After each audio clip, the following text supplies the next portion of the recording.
नमस्कार दोस्तों, आप सभी का आपके YouTube चैनल पर हार्दिक अभिनंदन है। आज हम लोग अयोध्या कांड का अगला भाग को सुनेंगे।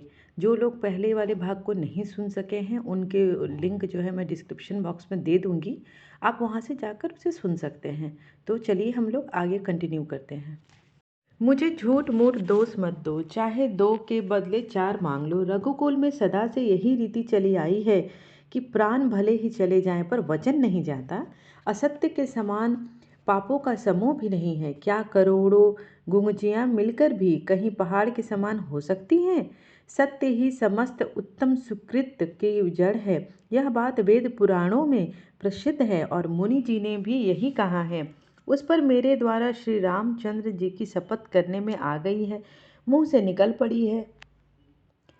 श्री रघुनाथ जी मेरे सुकृत पुण्य और स्नेह की सीमा है। इस प्रकार बात पक्की करा के दुर्बुद्धि कैकई हंसकर बोली, मानो उसने कुमत बुरे विचार रूपी दुष्ट पक्षी को छोड़ने के लिए उसकी कुल्ही को खोल दी है। राजा का मनोरथ सुंदर वन है, सुख सुंदर पक्षियों का समुदाय है। उस पर भालिनी की तरह कैकेयी अपना वचन रूपी भयंकर बात छोड़ना चाहती है।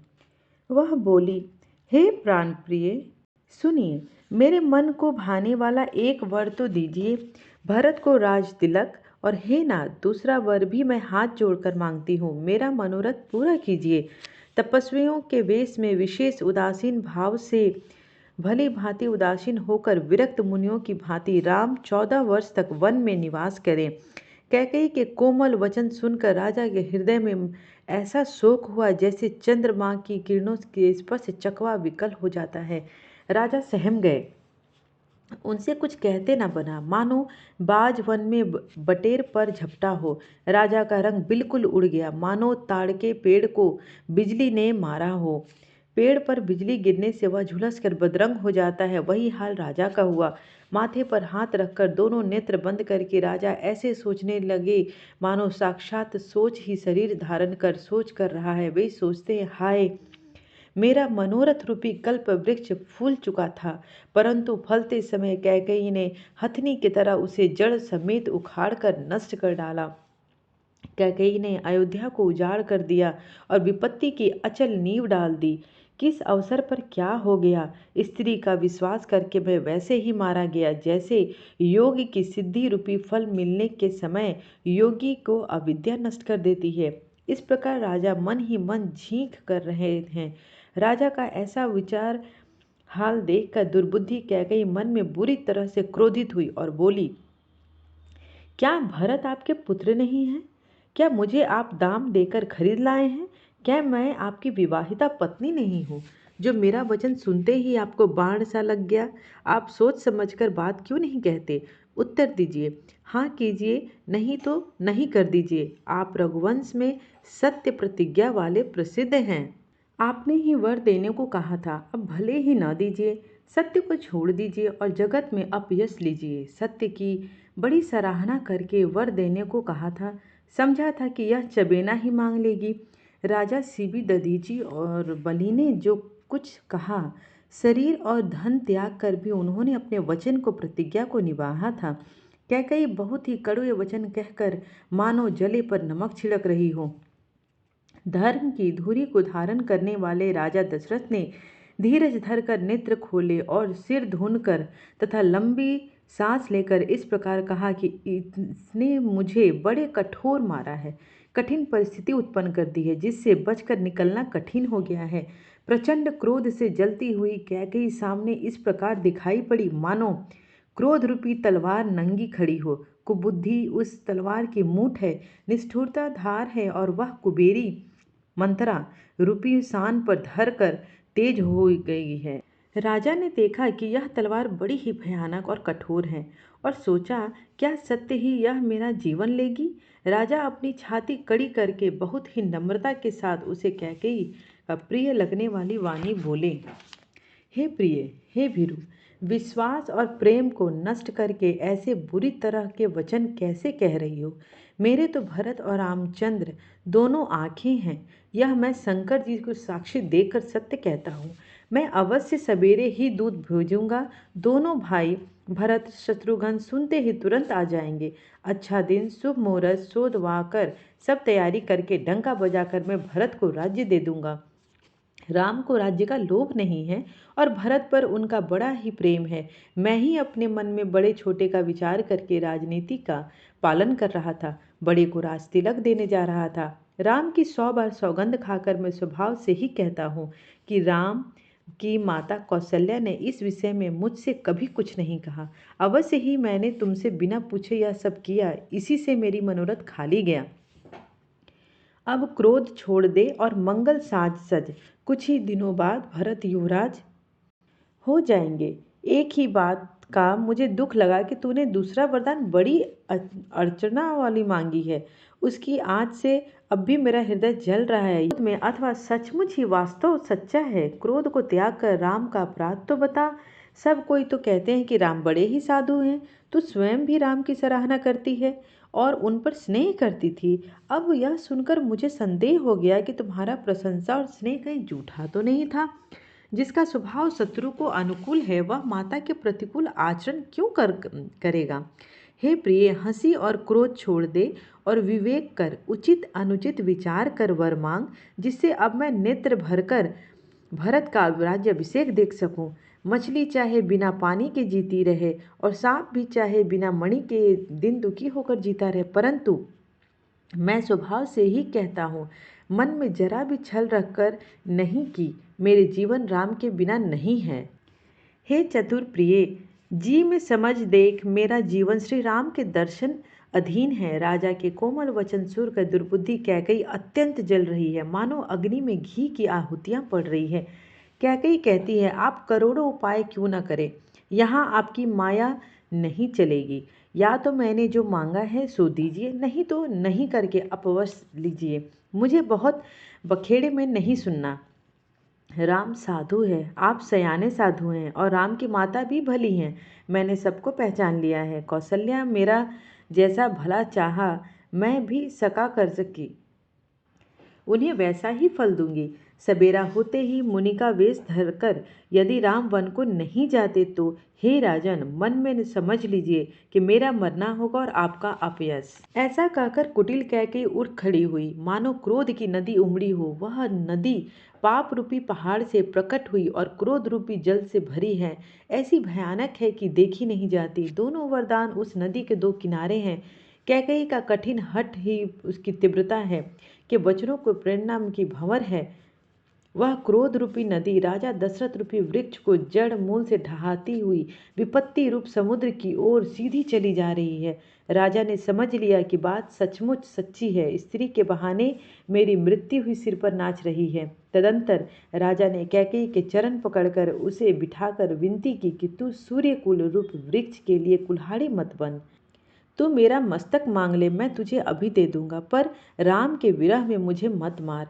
जिस किसी प्रकार हो तू राम को रख ले, नहीं तो जन्म भर मेरी छाती जलेगी। राजा ने देखा कि रोग असाध्य है, तब वह अत्यंत आंतरवाणी से कहा, हा राम, हा राम, हा रघुनाथ। कहते हुए सिर पीट पीट कर जमीन पर गिर पड़े। राजा व्याकुल हो गए, उनका सारा शरीर शिथिल पड़ गया, मानो हथनी ने कल्प वृक्ष को उखाड़ कर फेंका हो। कंठ सूख गया, मुख से बात नहीं निकलती, मानो पानी के बिना पहिना नामक मछली तड़प रही हो। कैकेयी फिर कड़वे और कठोर वचन बोली, मानो घाव में जहर भर रही हो। कहती है, जो अंत में ऐसा ही करना था तो आपने मांग मांग किस बल पर कहा था।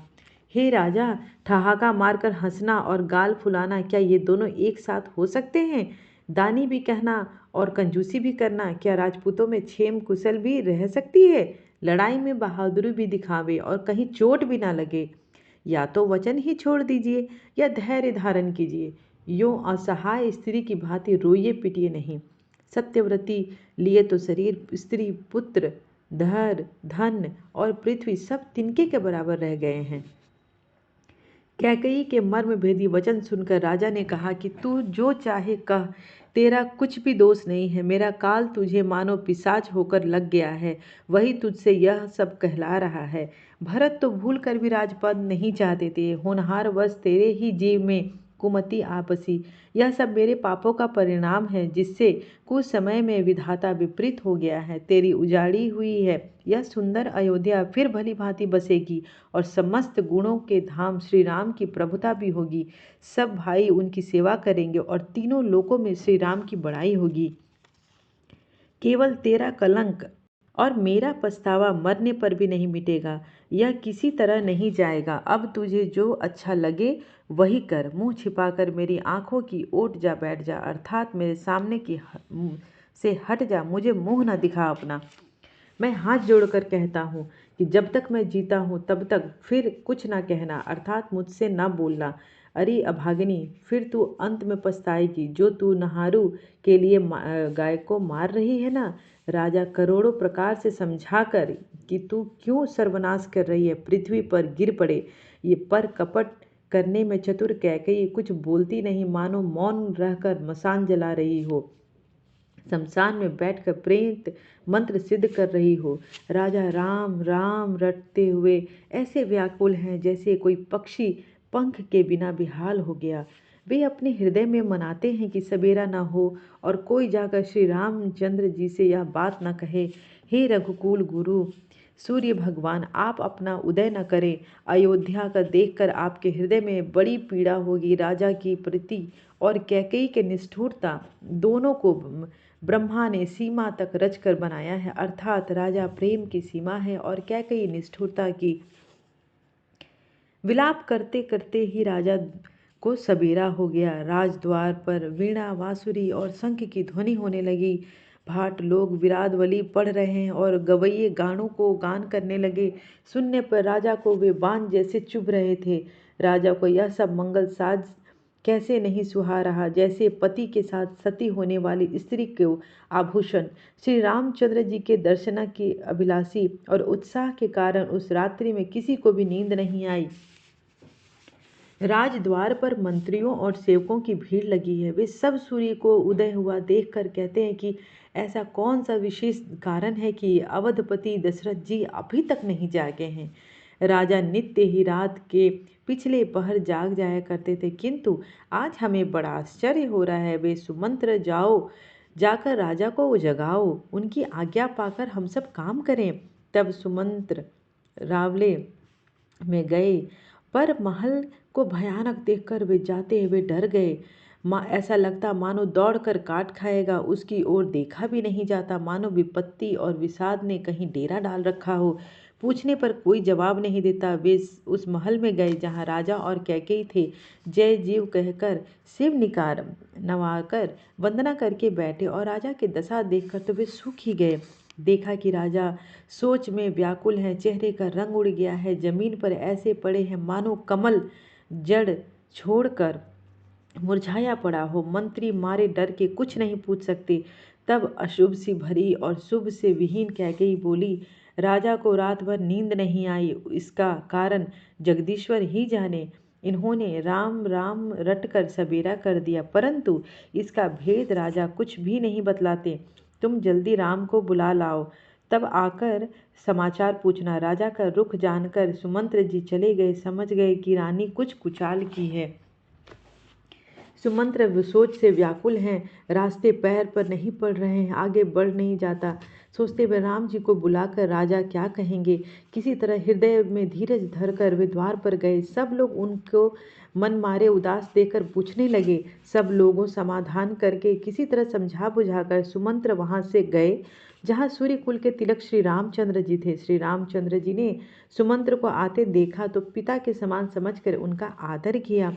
श्री रामचंद्र जी के मुख देखकर राजा की आज्ञा सुनाकर वे रघुकुल दीपक श्री रामचंद्र जी को अपने साथ लिवा ले गए। श्री रामचंद्र जी मंत्री के साथ पूरी तरह से बिना किसी लवाज में के जा रहे थे। यह देखकर लोग जहाँ तहाँ विषाद कर रहे थे। रघुवंश मणि श्री रामचंद्र जी ने जाकर देखा कि राजा अत्यंत ही बुरी हालत में पड़े हैं, मानो सिंहनी को देखकर कोई बूढ़ा गजराज सहम कर गिर पड़ा हो। राजा के ओठ सूख रहे हैं और सारा शरीर जल रहा है, मानो मणि के बिना सांप दुखी हो रहे हो। पास ही क्रोध भरी कैकेयी को देखा, मानो साक्षात मृत्यु ही बैठी हो। राजा के जीवन की अंतिम घड़ियां गिन रही हो। श्री रामचंद्र जी का स्वभाव कोमल और करुणामय है। उन्होंने अपने जीवन में पहली बार यह दुख देखा। इससे पहले कभी उन्होंने दुख सुना भी ना था।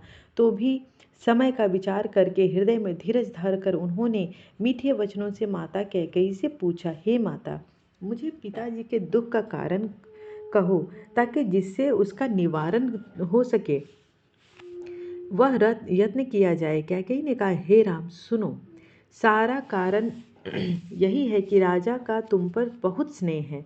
इन्होंने मुझे 2 वरदान देने को कहा था। मुझे जो कुछ अच्छा लगा वही मैंने मांगा। उसे सुनकर राजा के हृदय सोच हो गया, क्योंकि ये तुम्हारा संकोच नहीं छोड़ सकते। इधर तो पुत्र का स्नेह और उधर वचन प्रतिज्ञा। राजा इसी धर्म संकट में पड़ गए हैं कि यदि तुम कर सकते हो तो राजा की आज्ञा शिरोधार्य करो और इनके कठिन कलेश को मिटाओ। क्या कहीं बेधड़क बैठी ऐसी कड़वी वाणी कह रही थी जिसे सुनकर स्वयं कठोरता भी अत्यंत व्याकुल हो उठी। जीव धनुष है, वचन बहुत से तीर हैं और मानो राजा ही कोमल निशान के समान है। इस सारे साज समान के साथ मानो स्वयं कठोरपन श्रेष्ठ वीरकार शरीर धारण करके धनुष विद्या सीख रहा हो।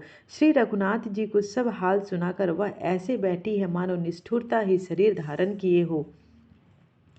सूर्यकुल के सूर्य स्वाभाविक ही आनंद निधान श्री रामचंद्र जी मन में मुस्कुराकर सब दोषों से रहित ऐसे कोमल और सुंदर वचन बोले जो मानो वाणी के भूषण ही थे। हे माता, सुनो, वही पुत्र बड़भागी है जो पिता माता के वचनों का अनुरागी करता है। आज्ञा का पालन के द्वारा माता पिता को संतुष्ट करने वाला पुत्र, हे जननी, सारे संसार में दुर्लभ है। वन में विशेष रूप से मुनियों का मिलाप होगा जिससे मेरा सभी प्रकार से कल्याण होगा। उसमें भी फिर पिताजी की आज्ञा है और हे जननी, तुम्हारी सम्मति है और प्राण प्रिय भरत राज्य पावेंगे। इन सभी बातों को देखकर यह प्रतीत होता है कि आज विधाता सब प्रकार से मुझे सम्मुख है, मेरे अनुकूल हैं। यदि ऐसे काम के लिए भी मैं वन को जाऊं तो मूर्खों के समाज में सबसे पहले मेरी गिनती करनी चाहिए, जो कल्प वृक्ष को छोड़कर रेण की सेवा करती है और अमृत त्याग कर विष मांग लेते हैं। हे माता, तुम मन में विचार कर देखो, वे महामूर्ख भी ऐसा मौका पाकर कभी न चूकेंगे। हे माता, मुझे एक ही दुख विशेष रूप से हो रहा है, वह महाराज को अत्यंत व्याकुल देखकर। इस थोड़ी सी बात के लिए ही पिताजी को इतना भारी दुख हो गया। हे माता, मुझे इस बात पर विश्वास नहीं होता है, क्योंकि महाराज तो बड़े ही धीर और गुणों के अथाह समुद्र हैं। अवश्य ही मुझसे कोई बड़ा अपराध हो गया जिसके कारण महाराज मुझसे कुछ नहीं कहते। तुम्हें मेरी सौगंध है माता, तुम सच सच कहो। रघुकुल श्रेष्ठ श्री रामचंद्र के स्वभाव ही सीधे वचनों को दुर्बुद्धि कैकेयी टेढ़ा ही करके जान रही थी। जैसे यद्यपि जल समान ही होता है परंतु जोंक उसमें टेढ़ी चाल ही चलती है। रानी कैकेयी श्री रामचंद्र जी का रुख पाकर हर्षित हो गई और कपटपूर्ण स्नेह दिखाकर बोली, तुम्हारी शपथ और भरत की सौगंध है, मुझे राजा के दुख का दूसरा कुछ भी कारण विदित नहीं है। हे तात, तुम अपराध योग्य नहीं हो। तुमसे माता पिता का अपराध बन पड़े यह संभव नहीं। तुम तो माता पिता और भाइयों को सुख देने वाले हो। हे राम, तुम जो कुछ कह रहे हो सब सत्य है। तुम पिता माता के वचनों का पालन करने में तत्पर रहते हो। मैं तुम्हारी बलिहारी चाहती हूँ। तुम पिता को समझाकर वही बात कहो जिससे चौथेपन बुढ़ापे में इनका अपयश ना हो। जिस पुण्य ने इनको तुम जैसे पुत्र दिए हैं उसका निरादर करना उचित नहीं है। कैकेयी के बुरे मुख से ये शुभ वचन कैसे लगते हैं, जैसे मगध देश में गया आदिक तीर्थ श्री रामचंद्र जी को माता कैकेयी सब वचन ऐसे लगे जैसे गंगा जी में जाकर अच्छे बुरे सभी प्रकार के जल शुभ सुंदर हो जाते हैं। इतने में राजा की मूर्छा दूर हुई। उन्होंने राम का स्मरण करके राम राम कहकर फिर करवट ली। मंत्री ने श्री रामचंद्र जी का आना कहकर समयानुकूल विनती की। जब राजा ने सुना कि श्री रामचंद्र पधारे हैं तो उन्होंने धीरज धर के नेत्र खोले। मंत्री ने संभाल कर राजा को उठाया। राजा ने श्री रामचंद्र जी को अपने चरणों में पड़ते प्रणाम करते देखा। स्नेह से विकल राजा ने रामा जी को हृदय से लगा लिया, मानो सांप ने अपनी खोई हुई मणि फिर से पा ली हो। राजा दशरथ जी श्री रामचंद्र जी को देखते ही रह गए। उनके नेत्रों से आंसुओं की धारा बह चली। शोक के विशेष वश होने के कारण राजा कुछ नहीं कह सकते थे। वे बार बार श्री रामचंद्र जी को हृदय लगाते और मन में ब्रह्मा जी को मनाते कि जिससे श्रीनाथ जी वन को न जाएं। फिर महादेव जी का स्मरण करके उनसे निहोरा करते कि हे महादेव, हे सदाशिव, आप मेरी विनती सुनिए। आप आशुतोष हैं, शीघ्र प्रसन्न होने वाले हैं और अवधारणीय मुँह मांगा वर देने वाले हैं। अतः मुझे अपना दीन सेवक जानकर मेरे दुख का दूर कीजिए। आप प्रेरक रूप से सबके हृदय में हैं। आप श्री रामचंद्र जी के ऐसी बुद्धि दीजिए जिससे कि वे मेरे वचन को त्याग कर और शील स्नेह को छोड़कर घर में ही रह जाएं। जगत में चाहे अपयश हो और सुयश नष्ट हो जाए, चाहे नया पाप होने से मैं नरक में गिरूं अथवा स्वर्ग चला जाऊं, पूरे पुण्यों के फलस्वरूप मिलने वाला स्वर्ग चाहे मुझे न मिले, और भी सब प्रकार के दुसह दुख आप मुझसे सहन करवा ले, पर मेरे रामचंद्र जी को मेरे आंखों की ओट ना होने दें। राजा मन ही मन इस प्रकार विचार कर रहे हैं, बोलते नहीं हैं। उनका मन पीपल के पत्ते की तरह डोल रहा है। श्री रघुनाथ जी ने पिताजी के प्रेमवश जानकर और यह अनुमान करके कि माता फिर कुछ कहेगी तो पिताजी को दुख होगा, देश काल और अवसर के अनुकूल विचार कर विनीत वचन कहे, हे तात, मैं कुछ कहता हूँ, यह ढिठाई करता हूँ। इस अनुचित मेरी बाल्यावस्था समझकर क्षमा कीजिएगा। इस अत्यंत तुच्छ बात के लिए आपने इतना दुख पाया? मुझे किसी ने पहले कहकर यह बात नहीं जनाई। स्वामी को इस दशा में देखकर मैंने माता से पूछा। उनसे सारा प्रसंग सुनकर मेरे सब अंग शीतल हो गए। मुझे बड़ी प्रसन्नता हुई। हे पिताजी, इस मंगल के समय स्नेहवश होकर सोच करना छोड़ दीजिए और हृदय में प्रसन्न होकर मुझे आज्ञा दीजिए। यह कहते हुए प्रभु श्री रामचंद्र जी सर्वांग पुलकित हो गए। उन्होंने फिर कहा, इस पृथ्वी तल पर उसका जन्म धन्य है जिसके चरित्र सुनकर पिता को परम आनंद हो, जिसको माता पिता प्राणों के समान प्रिय हैं और चारों पदार्थ अर्थ धर्म काम मोक्ष उसके करतल मुट्ठी में रहते हैं। आपकी आज्ञा पालन करके और जन्म का फल पाकर मैं जल्द ही लौट आऊँगा, अतः कृपया आज्ञा दीजिए। माता से विदा मांगता हूँ, फिर आपके पैर लगकर प्रणाम करके वन को चलूँगा।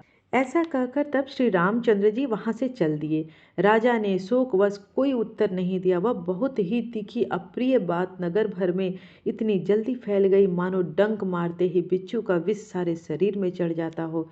इस बात को सुनकर सब स्त्री पुरुष ऐसे व्याकुल हो गए जैसे दानव दल में देखकर बेल और वृक्ष मुरझा जाते हैं। जो जहाँ सुनता है वहीं पर सिर धुनने पिटने लगा। बड़ा विषाद, किसी को धीरज नहीं बनता, सबके मुख सूख जाते हैं, आंखों से आंसू बहते हैं, शोक हृदय में नहीं समाता, मानो करुणा सागर सेना अवध पर डंका बजाकर उतर आई हो।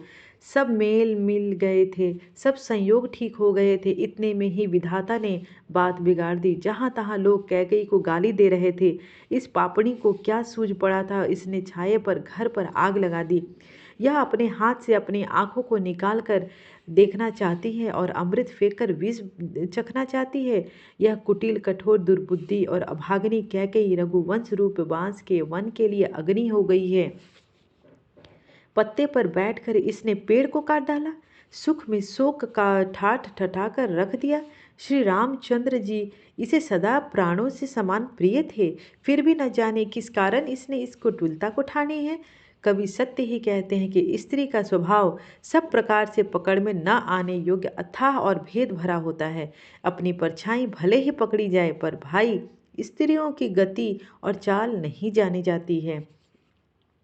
आग क्या नहीं जला सकती, समुद्र में क्या नहीं समा सकता, अबला कहाने वाली प्रबल स्त्री क्या नहीं कर सकती। जगत में काल जिसको नहीं खाता, विधाता ने क्या सुनाकर क्या सुना दिया और क्या दिखाकर अब वह क्या दिखाना चाहता है। एक कहते हैं कि राजा ने अच्छा नहीं किया, दुर्बुद्धि कैकेयी को विचार करके वर नहीं दिया। जो हट करके स्वयं सब दुखों के पात्र हो गए। स्त्री के विशेष वश होने के कारण मानो उनका ज्ञान और गुण जाता रहा। एक दूसरे को जो धर्म की मर्यादा को जानते हैं और सयाने हैं, वे राजा को दोष नहीं देते। वे शिबी, दधीची, हरिश्चंद्र की कथा एक दूसरे से बखान करते हैं कि कोई एक इसमें भरत जी की सम्मति बताते हैं, कोई एक सुनकर उदासीन भाव से रह जाते हैं, कुछ बोलते ही नहीं। कोई हाथों से कान मूंद कर और जीभ को दांतों तले दबाकर कहते हैं कि यह बात झूठ है, ऐसी बात कहने से तुम्हारे पुण्य नष्ट हो जाएंगे। भरत जी तो श्री रामचंद्र जी के प्राणों से समान प्यारे हैं। चंद्रमा चाहे आग की चिंगारियां बरसाने लगे और अमृत चाहे विष के समान हो जाए, परंतु भरत जी स्वप्न में भी श्री रामचंद्र जी के विरुद्ध कुछ नहीं करेंगे। कोई एक विधाता को दोष देते हैं जिसने अमृत दिखाकर विष दे दिया। नगर भर में खलबली मच गई, सब किसी की सोच हो गया, हृदय में दुसह जलन हो गई, आनंद उत्साह मिट गया। ब्राह्मणों की स्त्रियां, कुल की माननीय बड़ी बुड्ढी और जो कैकेयी परम प्रिय थी, वे उसके शील का सराहना करके उसे सीख देने लगी, पर उसको उनके वचन बाण के समान लगते थे। वे कहती, तुम तो सदा कहा करती थी कि श्री रामचंद्र के समान मुझको भरत भी प्यारे नहीं। इस बात को सारा जगत जानता है। श्री रामचंद्र जी पर तो तुम स्वाभाविक ही स्नेह रख करती रही, आज किस अपराध से उन्हें वन देती हो? तुमने कैसी सैतिया डाल लिया है। सारा देश तुम्हें प्रेम और विश्वास को जानता है। अब कौशल्या ने तुम्हारा कौन सा बिगाड़ कर दिया जिसके कारण तुमने सारे नगर पर वज्र गिरा दिया? क्या सीता जी अपने पति श्री रामचंद्र का साथ छोड़ देंगी? क्या लक्ष्मण जी श्री रामचंद्र जी के बिना घर रह सकेंगे? क्या भरत जी श्री रामचंद्र के बिना अयोध्यापुरी का राज्य भोग सकेंगे? और क्या राम श्री रामचंद्र के जीवित रह सकेंगे? अर्थात न सीता जी यहाँ रहेगी, न लक्ष्मण जी रहेंगे, न भरत जी राज्य करेंगे और न ही राजा ही जीवित रहेंगे। सब उजाड़ हो गया। हृदय में ऐसा विचार कर क्रोध छोड़ दो, शोक और कलंक की कोठी मत बनो। भरत को अवश्य युवराज पद दो, पर श्री रामचंद्र जी को वनवास मत दो। श्री रामचंद्र जी राज्य के भूखे नहीं हैं, वे धर्म की धुरी को धारण करने वाले और विषय रस से रुखे हैं, अर्थात उन्हें विषाई शक्ति है। इसलिए तुम यह शंका न करो कि श्री राम वन न गए तो भरत के राज्य में विघ्न करेंगे। इतने पर भी मन न माने तो तुम राजा से दूसरा ऐसा वर मांग लो कि श्री राम घर छोड़कर गुरु के यहाँ घर रह जाएं। जो तुम हमारे कहने पर चलोगी तो तुम्हारे हाथ कुछ भी नहीं लगेगा। यदि तुमने कुछ हंसी की हो तो उस प्रकट में कहकर जना दो कि मैंने दिल लगी की है। राम सरीखा पुत्र क्या वन में योग्य हैं? यह सुनकर लोग तुम्हें क्या कहेंगे? जल्दी उठो और वही उपाय करो जिस उपाय से इस शोक और कलंक का नाश हो। आप सभी को अगर आज की प्रस्तुति अच्छी लगी हो तो please like, share and subscribe करें ताकि ज़्यादा से ज़्यादा लोगों तक ये पहुँचे और सभी जो है रामायण के पाठ जो कि हिंदी में है उसको सुनकर, उसको समझकर और उसका लाभ उठाएं।